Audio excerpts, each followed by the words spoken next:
I hate my government because I love my country.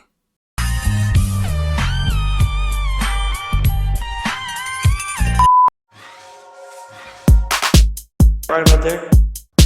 Let me start that over. Damn it, Dylan. Pay attention. Are you ready?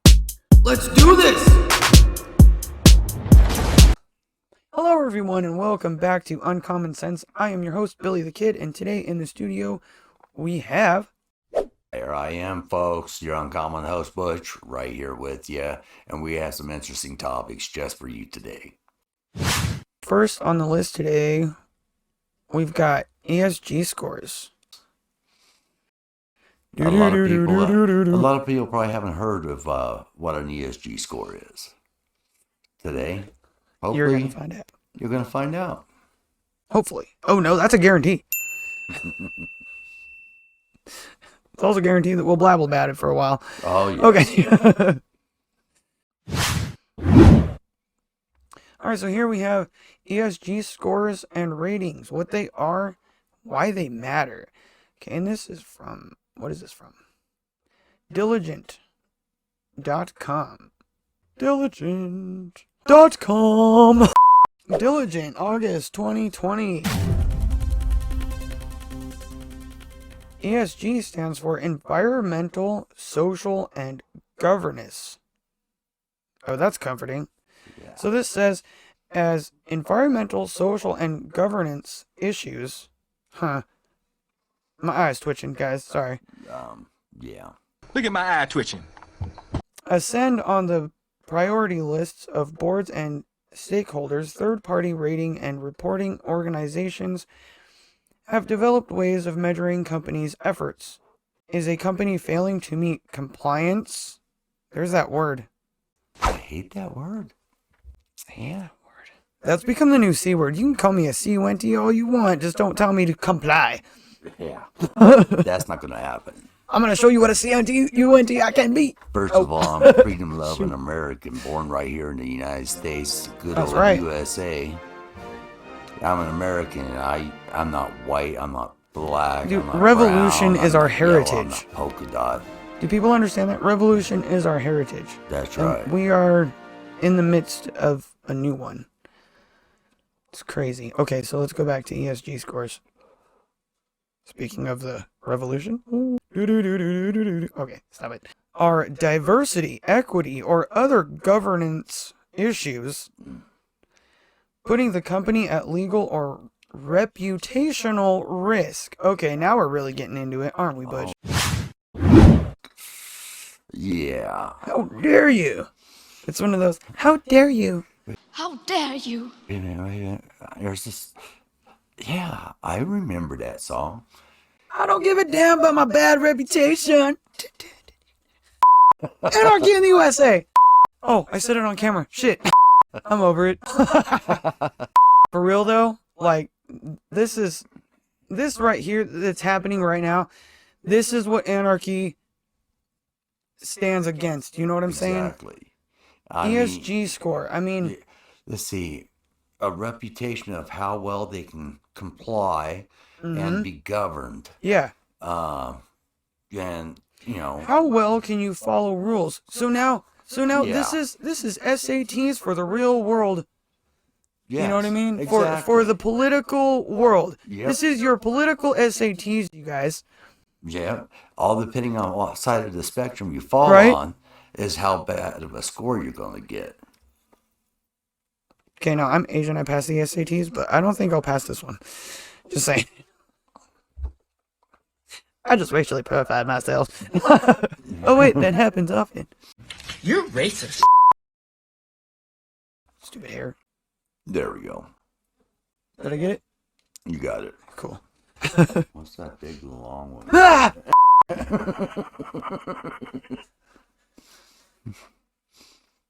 Yeah! But My Kung Fu is better than your Kung Fu. oh, your Kung Fu is very weak. I will take you and your master, Be like and you will water, my never come friend. back here Be like water. again. Get out there, chop! You guys are dumb. Yeah. Oh my God, he's racially profiling what Asians look like or how they sound. I am Asian. I may not look it because my eyes don't do this. Okay?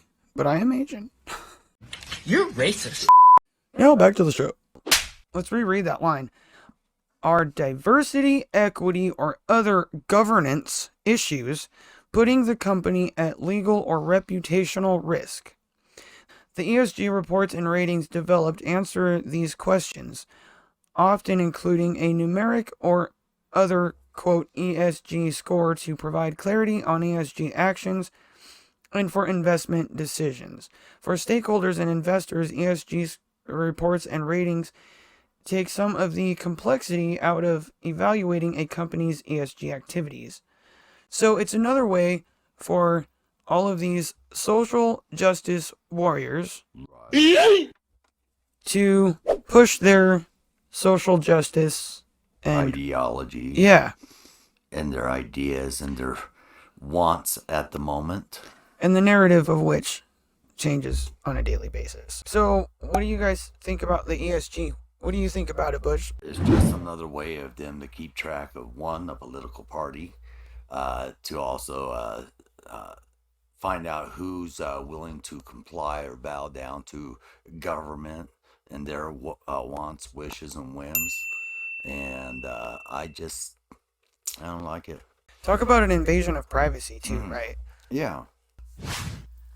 I can't make my own personal decisions without worrying about whether or not I'm now socially accepted or not. Exactly. How messed up is that? How is that not tyrannical? This is like, that's like the definition of tyranny. Yeah. You know? And if you think about it, this is China. No bueno. It's they no want bueno. people to report on other people and Look at my eye twitching.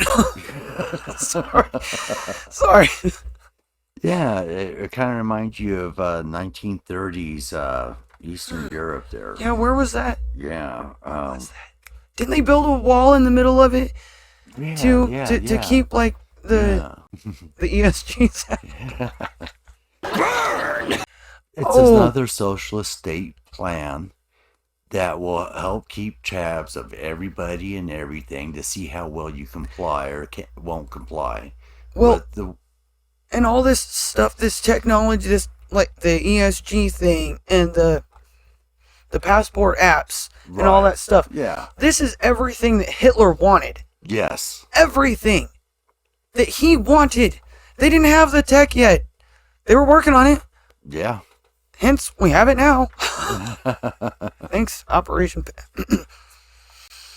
And thanks to IBM, IBM was the one that came up with the actual registration of the Jewish people that were incarcerated. Yep.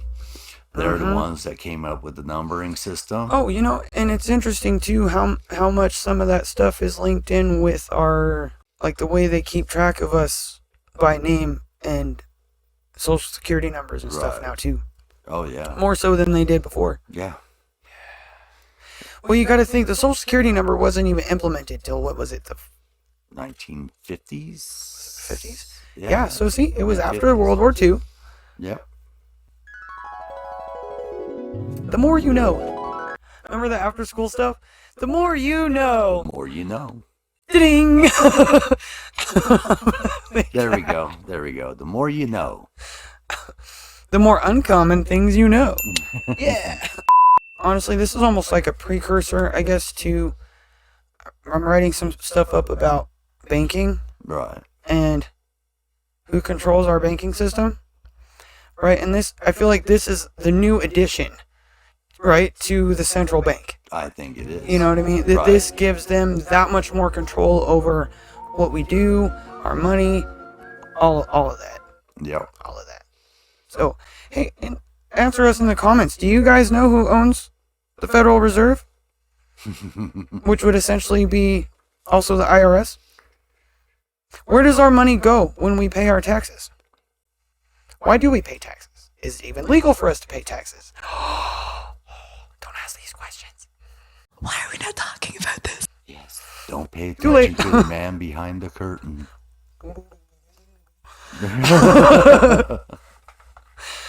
There's always someone behind the curtain pulling the strings. It's not me anymore. Oh. Get out of here. Get out of here. Weirdo. It's ma'am. Okay. Oh, you guys, we saw one of those today.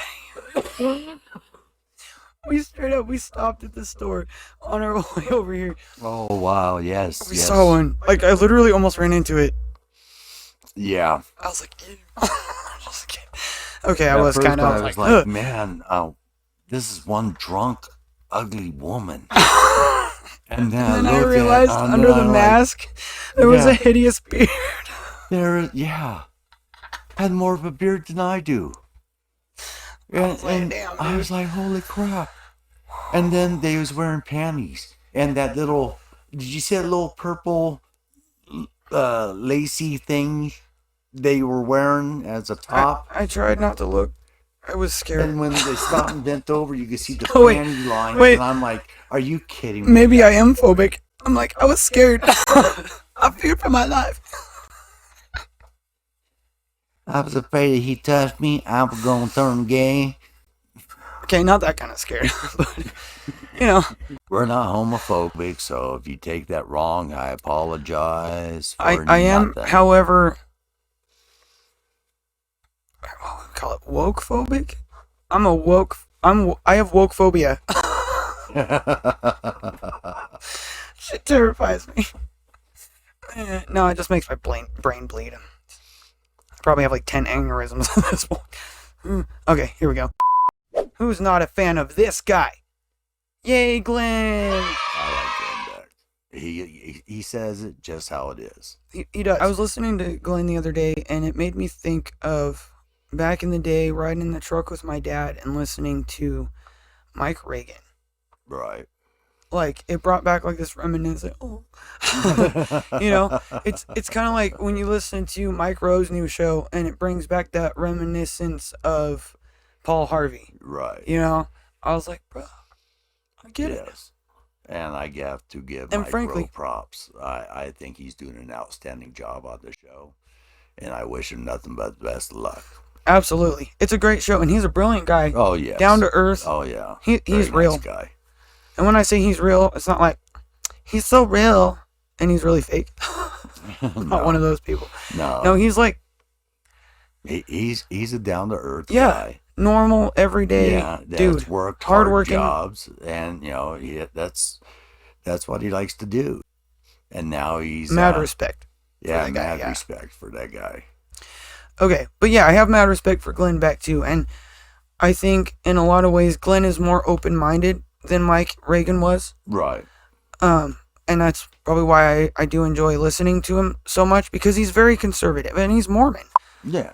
You know? So he's very strict with his religious beliefs, but at the same time, he understands the fundamental need for conversation and for understanding one another. Right. Why do we each think the way that we do? Right. He wants to even if we don't agree, of perspectives, we can talk about it. Right. He did. I was telling you about this. He did a recent, a couple months ago, I think it was, interview with Michael Malice. And if you guys don't know who Michael Malice is, then you're not a real anarchist.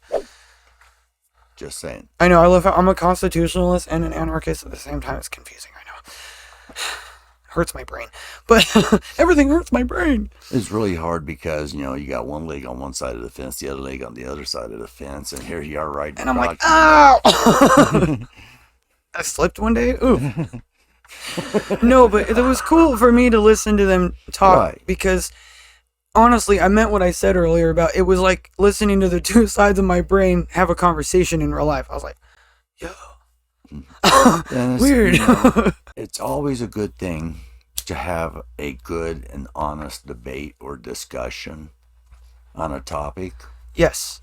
Especially the uncomfortable ones. Right. Honestly, they're the ones we need the most. And the reason I say it's healthy is because of the fact that it allows you to see from somebody else's perspective. You might not see it that way, or you might not have even thought of it in that light before, but they bring it to your attention. They're like, hey, what about this? Absolutely. I agree with you. If we can't talk about the tough subjects and be able to listen to the different points of view on it, we're never going to get anywhere. Exactly. Honestly, most of us don't belong to one party or the other. No, we don't. And it's, they've created this system around us that goes against all of us. If anyone's suppressed, we're all suppressed. Or oppressed, or whatever it is. They're suppressing our rights, which means we're all oppressed.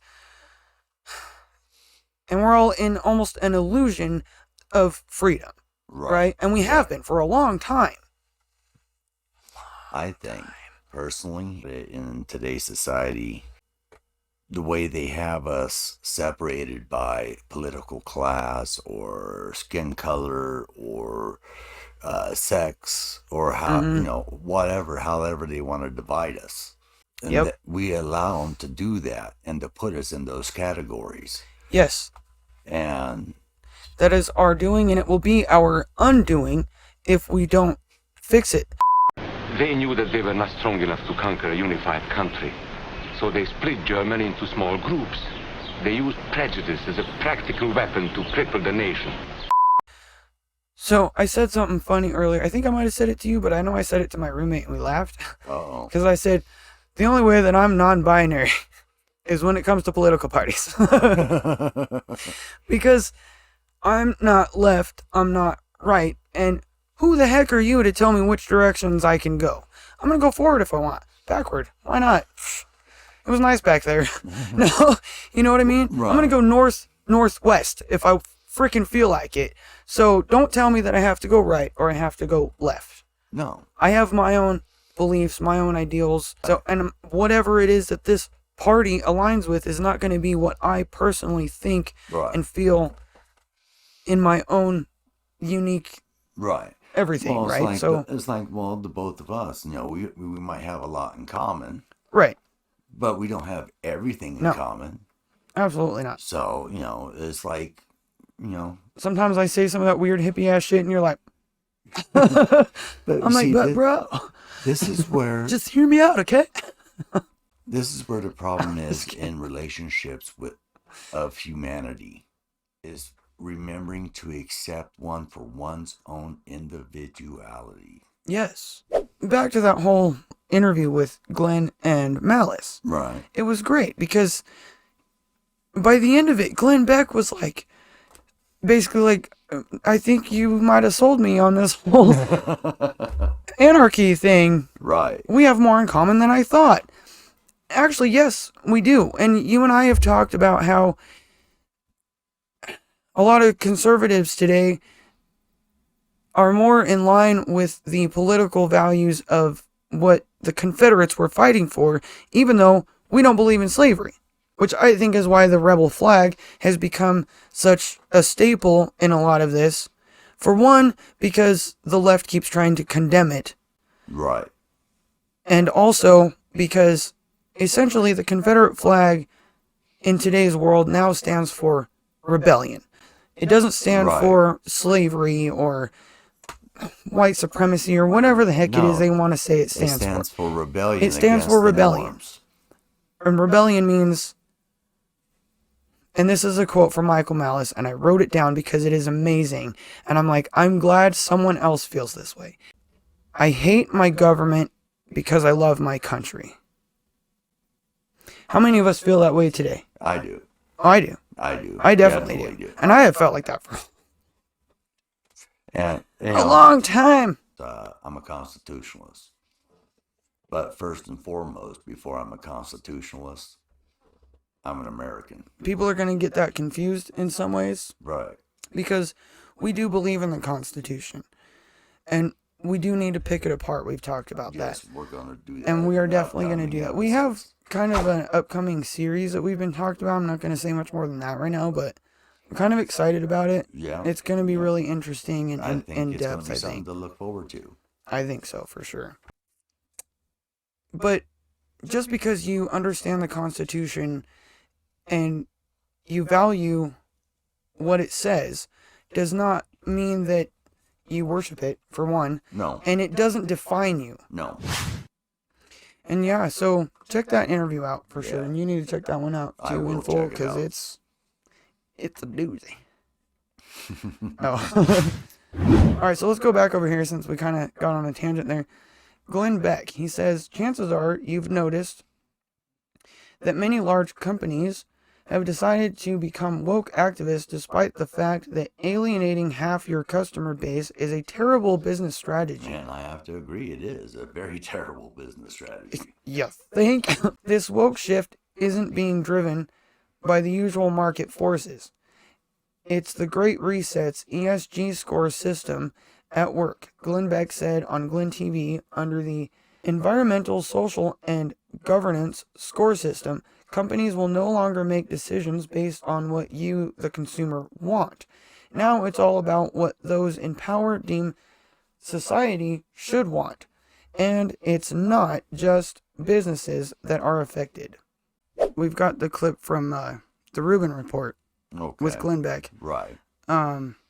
He's talking about the Great Reset. Yes. And why Build Back Better is actually a very dangerous statement. Yes. I know we all thought it was real stupid. I know I did the first time I heard it. I was like, who come up with that? Yeah. And he even says that too. Yeah. It makes you wonder. Yeah. But it was a calculated move. Yeah, and it's being used worldwide, all over. We were talking about Japan, France, Canada, obviously Canada, Australia too, right? I think. Yeah, Austria or Australia. Australia. Like I think it was Australia that they said. Okay. Anyways, the point is it's being used worldwide. Right. It's not just America. It's not just Biden's weird slogan. It's the new code for the Great Reset. Yeah. So he's talking about that, and then he brings up ESG scores, and that's where we come in. Glenn, science. I thought it was because of science. I thought it was because of science. Yes. Yeah. No, it's not about science. It's all about my notes control. are definitely confused here. Yeah. So it is about control. We're in the beginnings of it. Do you see any markers that show us the way out of this? So, for example, as we're taping this right now, there is a massive worldwide convoy of trucks happening in Canada right now in protest of these mandates, of these lockdowns, which is directly connected, obviously, to everything else you're talking about here. Mm-hmm. That's pretty good, right? That's pretty good. That's great. And it is those things that will stop it. But what has to be stopped, the most important thing that cannot get its roots any deeper, if you're an investor of 401k, I want you to go to your website and look for ESG scores. And when I've talked about this, I think it was Bank of America or Citi, one of the banks called and said, no, that's not what ESGs are about. We're never going to use them for people. And I said, then why is your subsidiary using it on my account? Why do I have an ESG score? And they said, well, that's because we're doing that because a lot of people really care about social justice and environment and governance of the boards. Social justice and environment and governance of the boards. And so we're just helping them know who they're investing in. And I said, you're so full of crap, you can't see through the brown in your eyes, for the love of Pete. Remember that when you hear this kind of talk, somebody's going to get something out of it, and it isn't going to be you. ESG has to be stopped right now because that is the control of your business, of your money. It is your social credit score. All of the big businesses, they're all in on ESG. Warning, that is the fascistic system that will trickle down to you. And call me crazy, but do you think they might be able to link something like an ESG score to perhaps a vaccine passport? Look at my eye twitching. I found it funny too how he brought up right before ESGs, they were talking about the convoy. Right. And how the passport thing is linked in with all this. And he also goes on in the interview to really point out that everyone needs to go to your local bank. Use a credit union. Right. Keep your money local. Yes. Because the credit unions have more security when it comes to your money. They are not controlled by the big banking systems. Right. Their whole setup is very different. What you're saying is if they're to use a financial institution, use a Yes. credit union over it, big name branch. Yeah. This is Billy. Billy likes to support local businesses. Closing up early today, Butch? No, closing for good. Just can't compete with these big box corporations anymore. This is tyranny! Since the start of the you-know-what in 2020, over 100,000 small U.S. businesses have been forced to close their doors. Those businesses still struggling to keep their doors open are relying on you to help them make that happen. By supporting big business, you are neglecting your own community and essentially supporting tyranny. So help us give tyranny the middle finger and shop locally today. Now back to the show. That kind of brings us right into the convoy thing. Convoy. Man, there's so much going on with that, and it's crazy how all this stuff ties together. Yes. You know? The reason it's been going on is to, send a message that the people themselves are against these mandates. And, the people themselves, they don't have the power to make an effect like that on government or anything else like that. But truckers do. And the people do too if they knew what to do. And the thing about the truckers is the trucks gave them the advantage. They can't even tow them out. Nope. You put that truck in lock, it's not going anywhere. Now, there's been good things and bad things going on up there about the convoy and about it all being in Ottawa right now. And here's the thing is that these governors and whatever are Prime gonna ministers and they're gonna back down a little bit. But it's one of those 3 steps forward, 2 steps back or whatever type thing, Right. Somebody said that type of thing earlier too. But it totally makes sense. Right. Because they push it to the limit. Yeah. To see how far they can go. And then the public freaks out and they're like, okay, we'll go back. We'll go back. And this creates the whole, frog in the pot of cold water that's getting ready to boil. You know what I mean? It's that whole type of thing because then the public backs off, eases off the government because the government eased off. So the point that I'm trying to make here is that we can't stop. Freedom is never more than one generation away from extinction. We didn't pass it on to our children in the bloodstream. The only way they can inherit the freedom we have known is if we fight for it, protect it, defend it, and then hand it to them with the well-taught lessons of how they in their lifetime must do the same. And if you and I don't do this, then you and I may well spend our sunset years telling our children and our children's children what it once was like in America when men were free. No, we have to keep. It can't stop with the convoy. No, we have to. And I've heard that there's going to be U.S. convoy marching, or not marching, but driving all the way to Washington, D.C. in protest. Well, and the Americans are involved in it now, too. It leaked over to the American side. Yeah. Right now, all that stuff happening on the border of Montana? The number 1 bridge linking Detroit, Michigan, and Canada. Mm-hmm. They have that all blocked off, so nothing's getting through. Yep. Well, and there was the same kind of thing going on in Montana. Right. At the border. So it's all very interesting, you guys. It is. There's been a lot of support from the people all around the city of Ottawa and all around the Canadian country to come out in support of these truckers. They bring them food, they bring them fuel. And speaking of fuel, the police confiscated some fuel. Yep, I heard about that. Night from the truckers. But it's all right, though. They gave it back. However, and here's the twist. When they gave it back, it was tainted. That means it was causing engines to seize and just lock up So if they can't run their engines, they can't stay warm, and then they have to leave their truck. Yep. And you know what? That was I feel like that was kind of their response to what the citizens did when they took the gas.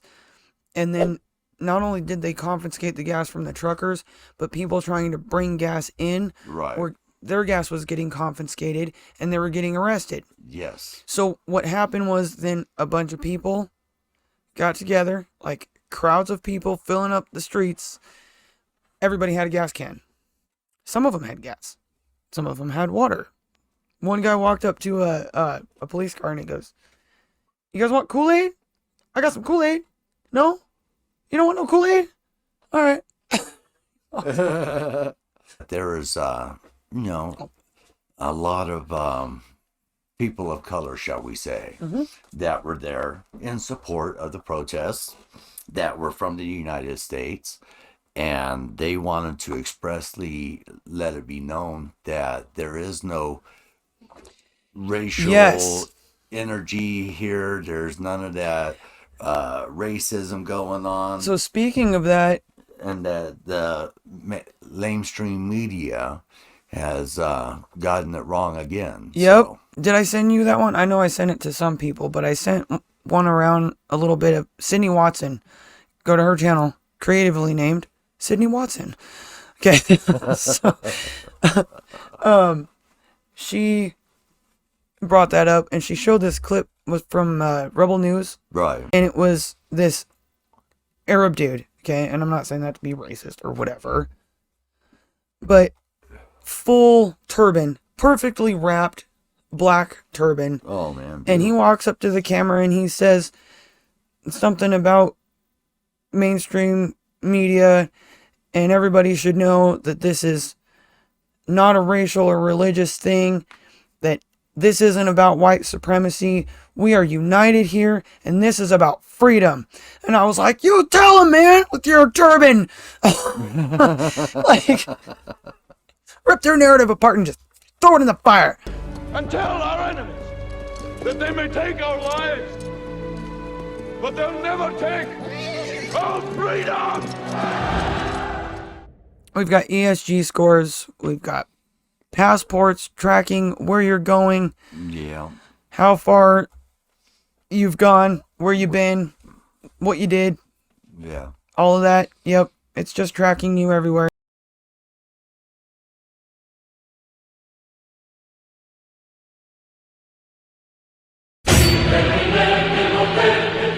Now you got the ESG scores telling everyone how politically correct you are. Yeah. Yep. Whether you're compliant with the government or not. And I'm sorry, I'll never be compliant with the government. Not gonna happen. Nope. Never. Real quick before we get off here, I want to note something. You know who's not going to benefit from these ESG scores? Who's that? Hardworking American companies. This is tyranny! For example, like the American-made clothing companies that are now competing with Carhartt. In case you guys didn't hear about Carhartt, they've gone woke. And will go broke. Adam Calhoun just upped his merch line due to all this stuff. Okay?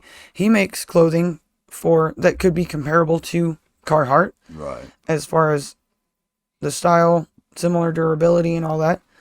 He had the same idea in mind and he started his merch line a long time ago. Right. He said the only thing he's having trouble getting is hats made in America.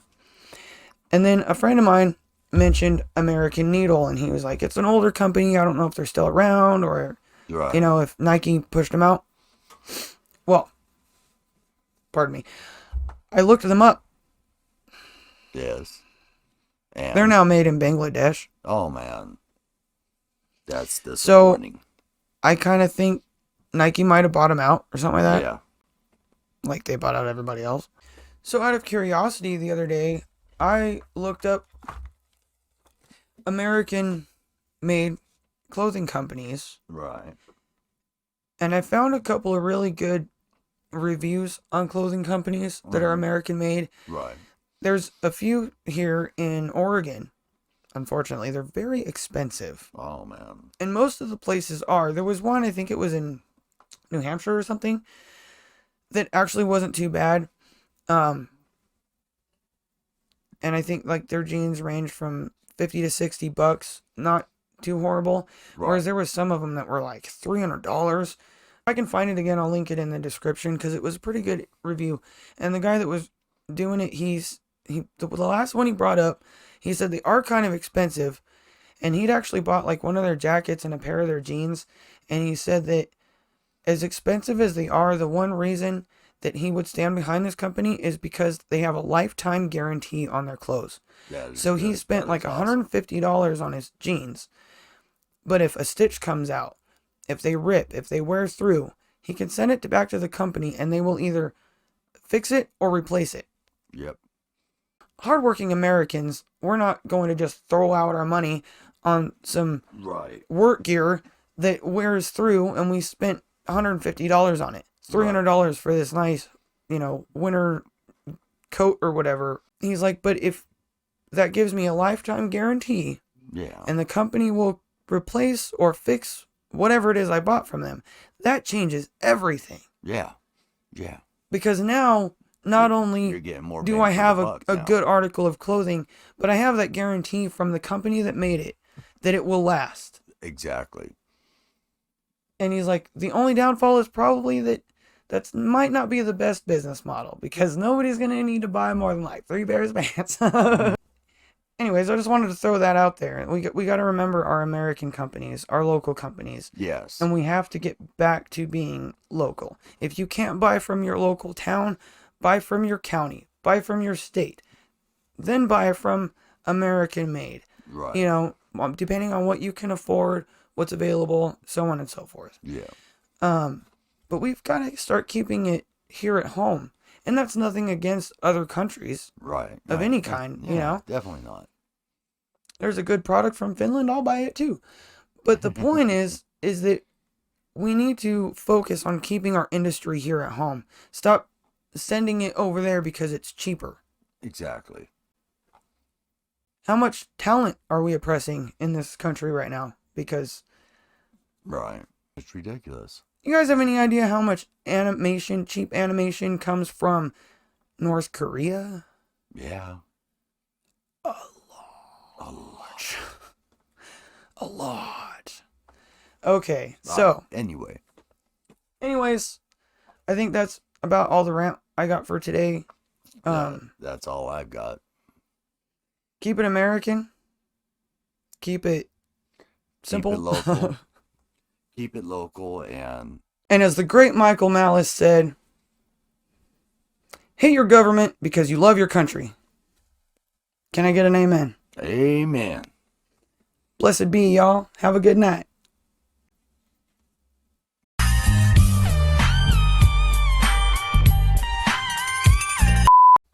Get him. Sick 'em, boy.